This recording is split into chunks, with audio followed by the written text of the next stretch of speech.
forgiveness and religion. So as the topic shows that we are going to discuss that how the concept of forgiveness यानी माफी का जो concept है, किसी को माफ करने का जो कॉन्सेप्ट है, उसका रिलीजन के अंदर रिलीजियस प्रैक्टिसेस और रिलीजियस प्रीचिंग और रिलीजियस टीचिंग के अंदर कितना मुकाम है और किस तरह इंटरप्रेट करता है डिफरेंट जो मज़ाहिब है उसको लेते हैं. सो परवेसिव रोल ऑफ रिलीजन और believing God forgives are primary factors promoting one's propensity to forgive both oneself and others.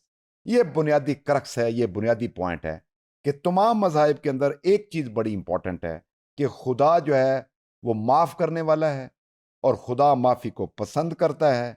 और ये प्राइमरी फैक्टर है तमाम मज़ाहिब के अंदर कि खुदा उनको भी पसंद करता है जो एक दूसरे को माफ करते हैं और रिपेंट करते हैं और अपने आप को अगर कहीं गलती हो जाए तो उसको रेक्टिफाई करने की कोशिश करते हैं. So these factors have varying influence on interpersonal forgiveness compare to self forgiveness.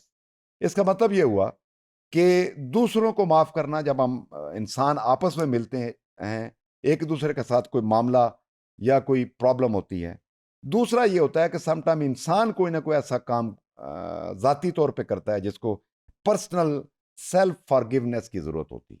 तो ये दो डिफरेंट तरह के, एक इंसान खुद भी अपने आप को गिल्टी फील करे, रिपेंट करे if he has done something wrong, जो उसको एथिकली, मॉरली, रिलीजियसली नहीं करना चाहिए, जो फॉरबिडन चीज़ें हैं. दूसरी चीज़ यह है कि वो अगर दूसरे को कोई धोखा देता है, उसके साथ कोई फ्रॉड करता है या उसके राइट्स को अनलॉफुली और इलीगली और इररिलीजियसली अगर वो इफेक्ट करता है तो फिर उससे माफ़ी मांगनी होती है अकॉर्डिंग टू. और ये तमाम रिलीजन में ये चीज़ कॉमन फैक्टर फॉरगिवनेस का है. So a person's religious beliefs and orientation directly और indirectly in addition to other dimension of religion, वो बहुत बुनियादी चीज़ है. और दूसरी कौन सी चीज़ें हैं जिसमें रिलीजियस एक्टिविटी हैं, उसकी एफिलिएशन है, वो इंपॉर्टेंट.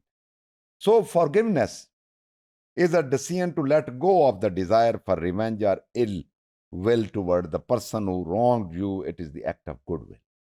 सो वेरी सिंपल, फॉरगिवनेस का मतलब क्या है, इसका बुनियादी मीनिंग ये है कि किसी से बदला ना लेना, किसी से रिवेंज ना लेना, किसी से इंतकाम ना लेना, जबकि डिजायर होती है कि उससे रिवेंज लिया जाए, उसको माफ कर देना अगर उसने कोई गलती की है. सो अगर हम ओवरऑल एक नेचुरल रेजोल्यूशन में या स्पेक्ट्रम में इसी को बात को देखें तो इसमें पेन और लॉस जो भी किसी का होता है उसको फिर माफी का इख्तियार होता है कि वो उसको माफ करे या ना करे, जिसने किसी का लॉस या उसको पेन दी होती है.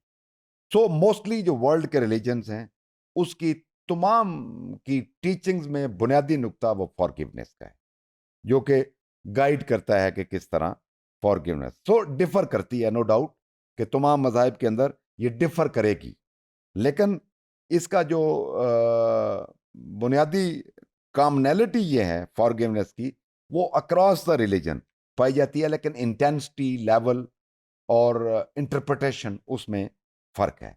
अगर हम इस्लाम की बात करें तो जेन्युइन जो पीस है उसके लिए इस्लाम फॉरगिवनेस को बुनियादी तकाजा करार देता है किसी भी सोशल ऑर्डर का, किसी भी सोसाइटी का. क्योंकि इस्लाम जो है इस बेशुमार मुकाम के ऊपर कुरान में फॉरगिवनेस का तस्वर है. इसकी एक एग्जांपल आपको स्लाइड में शो हो रही है कि although the just penalty for an injustice and equivalent to the retribution, those who pardon and maintain righteousness are rewarded by God. He does not love the unjust. वो unjust लोगों से कुरान करीम में है कि खुदा अनजस्ट लोगों से मोहब्बत नहीं करता, उनको पसंद नहीं करता, उनको अच्छा नहीं समझता. और फॉरगिवनेस कर दी जाए या बदला लिया जाए उतना लिया जाए जितना नुकसान हुआ है. लेकिन अगर माफ़ कर दिया जाए तो कुरान की नज़र में, इस्लाम की नज़र में वो ज़्यादा बेहतर है और तकवा और परहेज़गार लोगों को का रिवार्ड जो है वो खुदा के पास मौजूद है. एज दिस जो आयत है इसका जो तर्जमा है। सो अगर हम जुडाइज्म की बात करें, जुडाइज्म में भी अपोलोजाइज का कॉन्सेप्ट है, सिंसियरली अपोलोजाइज करें करें अगर कहीं पे रांग हुई है, यानी even without an apologize forgiveness is considered as a pious act. अगर कोई अपोलोजाइज नहीं करता फिर भी उसको माफ कर दें अकॉर्डिंग टू जुडाइज्म, तो ये भी एक पायस यानी तकवे का एक एक्ट है, यानी अमल ऐसा है जो जिसमें तकवा है। क्रिश्चियनिटी की अगर हम बात करें तो फॉरगिवनेस इंपॉर्टेंट रोल है उनकी स्पिरिचुअल लाइफ में, उनकी सेल्फ प्योरिफिकेशन के अंदर, कि उनकी जो स्पिरिचुअल लाइफ है उसमें फॉरगिवनेस का इंपॉर्टेंट रोल है। और क्राइस्ट के जो जो वर्ड्स आखिरी थे उस सलीब के ऊपर जो क्रॉस के ऊपर है, तो उसमें जो फॉरगिवनेस का बुनियादी जो नुक्ता है।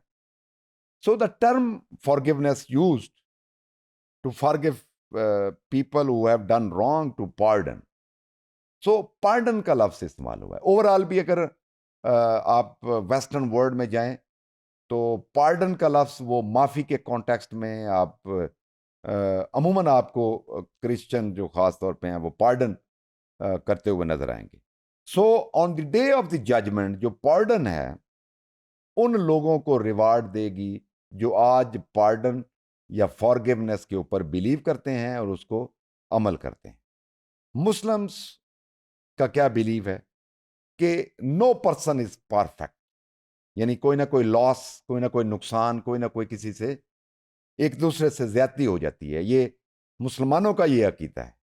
और every one is capable of wrong doing and deserve forgiveness, कि हर जो शख्स है वो गलती कर सकता है, उससे गलती हो सकती है और इसलिए वो मुस्तहिक है कि उसको माफ किया जाए।